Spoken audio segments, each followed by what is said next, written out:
उत्तर प्रदेश में 3 चरणों के चुनाव हो चुके हैं। चौथे चरण का चुनाव होने वाला है और इसके बाद पूर्वांचल की बारी आएगी।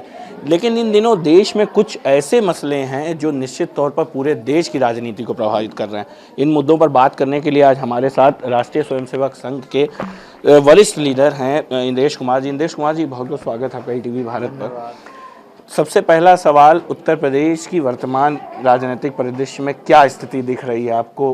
3 चरणों का चुनाव हो चुका है, इसके बाद ऐसा है, जन जन के अंदर, गांव-गांव में, गली मोहल्लों में ये चर्चा है, इस समय की जो 5 साल की हुकूमत रही कमल की, उसने दंगा मुक्त उत्तर प्रदेश बनाया है और हिंदुस्तान भी दंगा मुक्त देश बन रहा है।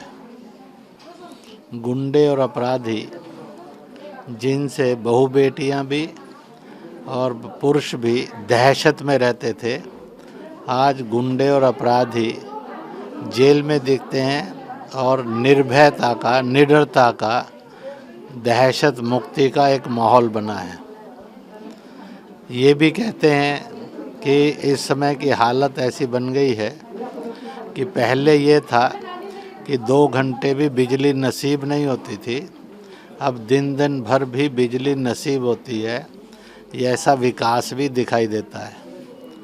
इतना ही नहीं है, यह भी दिखाई देता है कि पहले योजनाओं को जात और मजहब में बांटा जाता था, अब योजना में उज्ज्वला गैस कनेक्शन आया, चाहे बहुजन पार्टी का था, चाहे समाजवादी पार्टी का था, चाहे कांग्रेस का था, चाहे ओबीसी पार्टी का था, चाहे बीजेपी का था, चाहे वो किसी मजहब का था, किसी जात का था, किसी जुबान का था, सबको उज्ज्वला का गैस कनेक्शन मिल रहा है और आगे भी मिलता जाएगा। सभी के धन जन खातों के अंदर पैसा जमा हो रहा है।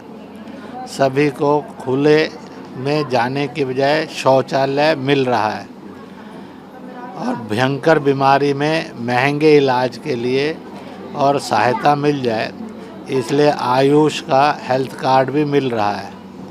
इसी प्रकार से लोग ये कह रहे हैं कि कभी सपने में नहीं था कि हमारी झोंपड़ी भी छत वाली होगी और कोई छत भी पक्की होगी। आज सस्ते लोन पर छत का मकान मिल रहा है बिना किसी भेदभाव के। आज इंटेलेक्चुअल में ये भी एक बहस है कि जिसने पॉलिटिकल राइवलरी को ख़त्म करते हुए जब अलंकार दिए गए तो धुर विरोधी कांग्रेस, वो भी एक मुसलमान गुलाम नबी आज़ाद को भी और सम्मान दिया गया है। धुर घोर विरोधी साम्यवादी, उनके बुद्धदेव भट्टाचार्य को भी सम्मान देते हुए कहा है कि हुकूमतें जात से, मजहब से और पार्टीबाजी से ऊपर उठकर चलेंगी तो देश तेज गति से विकास की तरफ बढ़ेगा। उसके दंगे, अपराध कम होंगे, शांति आएगी, शांति आएगी तो तालीम आएगी। आज हुकूमत और 200 से अधिक हुनर के ट्रेनिंग कोर्सेज ले आया है ताकि गरीब से गरीब, जिसके साधनों का घोर अभाव है, वो भी उन हुनरों को सीखकर अपने पैरों पर आराम से खड़ा हो सके। इस प्रकार का एक दृश्य दिखाई देता है। तो ऐसे के अंदर हर जात में, मजहब में, दल में, महिलाओं में और बाकियों में भी वर्ग उभर रहा है जिनको लगता है कि अपने भागीदारी वाली सरकार बनाए और बदलाव साफ है, तुलना करने में कोई संकट नहीं है। और ऐसा एक दृश्य मुझे चारों तरफ प्रेस के लोग भी बताते हैं, समाज भी बताता है, सामने भी दिखाई देता है, क्योंकि और हमारे भी कार्यक्रमों के अंदर बड़ी संख्या में लोग आते हैं। आने वाले लोग वोटर अलग अलग दलों के थे, अलग अलग मजहब जात के थे, ईसाई भी थे, अनुसूचित भी थे, जनजातीय आदिवासी भी थे, सिख भी थे, मुसलमान बड़ी संख्या में थे। तो सब आए और सबको ये एहसास होता है कि जात के नाम पर बांटना, मजहब के नाम पर लड़वाना, यह गंदी राजनीति अब नहीं चलनी चाहिए। एक तरफ आप बता रहे जाति और मजहब के नाम पर बंटवाने वाली राजनीति नहीं होगी, लेकिन कर्नाटक को लेकर जो विवाद पैदा हुआ हिजाब प्रकरण को लेकर, एक बजरंग दल कार्यकर्ता की हत्या भी हो गई वहाँ पर, पूरे देश में इस समय हिजाब प्रकरण एक बहुत गंभीर मुद्दा बना। क्या सोचना है, क्या वास्तव में हिजाब ज़रूरी है? क्या ये धर्म कहता है या सिर्फ राजनीति से प्रेरित है? ये ऐसा है, दुर्घटना एक षड्यंत्र से प्रेरित है। षड्यंत्र के पीछे विदेशी ताकतें भी हैं, हिंदुस्तान की मजहबी कट्टरता वाली शैतान राजनीतिक ताकतें भी हैं, जिनकी उसमें से उभरा है। ऐसा है कि इस्लाम के लिए हिदायत ये है कि जो इस वतन का तू है उस वतन के कायदे कानून के अनुसार चल, तो तू अच्छा इंसान होगा, अच्छा मुसलमान होगा और अच्छा उस देश का नागरिक होगा। ये हिदायत है। दूसरा, ड्रेस कोड का अर्थ ना शिक्षा से है ना काम से है। कोर्ट का ड्रेस कोड है, किसी मजहब जात जुबान का आदमी है, पार्टी का आदमी है, उसी ड्रेस कोड के अंदर वकालत करता है, उसी ड्रेस कोड में जज आता है। इसी तरह से और आर्मी के अंदर, एयरफोर्स में, नेवी में, अर्धसैनिक बलों में और पुलिस में भी एक ड्रेस कोड है। हर मजहब के लोग, जात के लोग, दल के लोग उसी ड्रेस कोड में आते हैं। इसी प्रकार से एनसीसी स्काउट में भी ड्रेस कोड है, उसी में आते हैं। स्कूलों में ड्रेस कोड ये बड़ा पुराना रिवाज है, हजारों हजार साल से। वो इसलिए होता है कि अमीर का भी बच्चा आएगा, गरीब का भी बच्चा आएगा, राजा का भी आएगा, रंग का भी आएगा, इस मजहब का भी आएगा, उस मजहब का भी आएगा, इस जात का भी आएगा, उस जात से आएगा।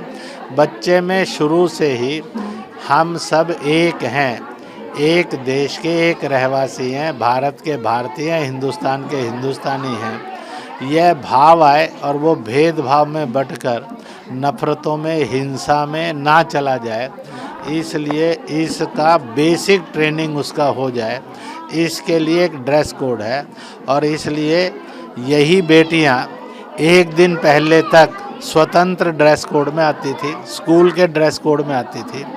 अकस्मात एक दिन बाद क्या हुआ कि वो आई हिजाब में, आते ही नारेबाजी हो गई, कोई दूसरे वस्त्रों में आ गए, उसकी नारेबाजी हो गई।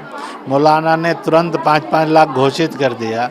इससे पता लगता है कि प्रो पाक एलिमेंट, देश की एकता, अखंडता, सद्भाव को बिगाड़ने वाले एलिमेंट, ऐसे विदेशी षड्यंत्रों के इशारों पर खेलने वाले लोगों का सुनियोजित षड्यंत्र था, और जिसकी आगे इंक्वायरी भी हो रही हैं और इंक्वायरियां होनी चाहिए ताकि वो चिन्हित करके और दंडित किए जा सकें। और मैं नेताओं को और मजहबी नेताओं को कहूँगा, अपनी पार्टीबाजी के लिए बेटियों के भविष्य से नहीं खेले। घर में आप देखिए, और सोते समय का अलग ड्रेस होता है, सुबह उठते हैं, व्यायाम करने जाते, सैर करने जाते तो अलग ड्रेस पहनते हैं, आकर महिलाएं घर में रोटी बनाती हैं, चौका चूल्हा करती हैं, सफाई करती हैं तो अलग ड्रेस होता है।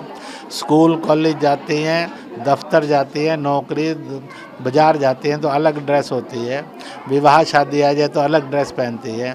किसी का कोई मजहब खतरे में नहीं आया आज तक, किसी भी मजहब वाले का मजहब खतरे में नहीं आया।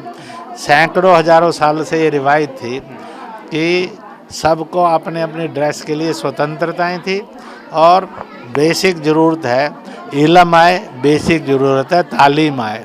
इल्म और तालीम का ड्रेस कोड से नहीं है, ड्रेस कोड एक डिसिप्लिन है कि हम सब एक थे, एक हैं, एक रहेंगे, मिलकर रहेंगे, जात में, मजहब में, पार्टी में भड़क कर लड़ेंगे नहीं। इस प्रकार का एक बच्चे का और समाज का संस्कार बना रहे, इसके लिए था। जो लोग इस पर से कर रहे हैं, मैं एक बात कह देना चाहता हूँ, देश में 6 लाख से अधिक गांव, कस्बे, शहर बनते हैं। यह सारा मिलाकर 200-250 शहरों का खेल है। Means majority of Hindustan rejected this movement. इसी के साथ साथ हिंदुस्तान में 17-18 करोड़ अगर मुसलमान हैं तो मुश्किल से 10-20 हज़ार मुसलमान सम्मिलित हुआ, करोड़ों मुसलमान ने भी इसको रिजेक्ट कर दिया है। और इसलिए जो भारत की एकता, अखंडता और सद्भाव से खेल रहे हैं। मजहबी राजनीति के आधार पर लोगों को भड़काकर बर्बादी दे रहे हैं, बेटियों के भविष्य से खेल रहे हैं। मुसलमान ही उनसे पूछ रहा है, लड़की के लिए ड्रेस कोड है तो लड़के के लिए ड्रेस कोड कौन सा है? लेकिन प्रियंका गांधी ने इसी तो तरह से कह रहे हैं ये। इसलिए जो भी राजनेता ए हो, बी हो, सी हो, डी हो, और आप देखेंगे जो इसको कर रहे हैं और करवा रहे हैं, समर्थन दे रहे हैं, वह असंवैधानिक कर रहे हैं, अमानवीय कर रहे हैं, अराष्ट्रीय कर रहे हैं। वह देश में अराजकता फैलाने का काम कर रहा है, चाहे वो अखिलेश हो, चाहे प्रियंका हो, चाहे ओवैसी हो, चाहे कोई और हो। इन्होंने देश में अराजकता फैलाने का काम बंद करना चाहिए। गुरु जी, एक सवाल और पूछना चाहेंगे। अखिलेश यादव की पार्टी के जो अहमदाबाद में ब्लास्ट में जिन लोगों को फांसी की सज़ा हुई है, उनके पिताजी और अन्य लोग समाजवादी पार्टी से जुड़े बताए गए, और लगातार इसको लेकर बीजेपी भी हमलावर है कि आतंकियों की सहयोग करती है पार्टी। क्या कहना है आपका? ऐसा है कि सत्य सामने है, जनता समझदार है। दंगा, गुंडाई, अपराधी और जिन्ना को देशभक्त कहकर बहादुर शाह जफर, रानी झांसी बेगम, हजरत महल से चलते हुए तिलक, सुभाष, बापू, इन सब लाखों लाख सत्याग्रहियों, स्वतंत्रता सेनानियों का जो अपमान करे, यह हेट, हार्ड और हॉट स्पीच से भी अधिक एक देशद्रोह समान है। निश्चित है कि जिस तरह से इंद्रेश जी का कहना था कि ये सारी चीज़ें जो चल रही हैं वो पीछे कहीं ना कहीं षड्यंत्र का हिस्सा है, और लोगों को इसके लिए समझदारी से काम लेना चाहिए ताकि देश बटे ना और हिंदू मुस्लिम एकता बनी रहे। वाराणसी से कैमरामैन मनोज के साथ मैं गोपाल मिश्र, ATV भारत।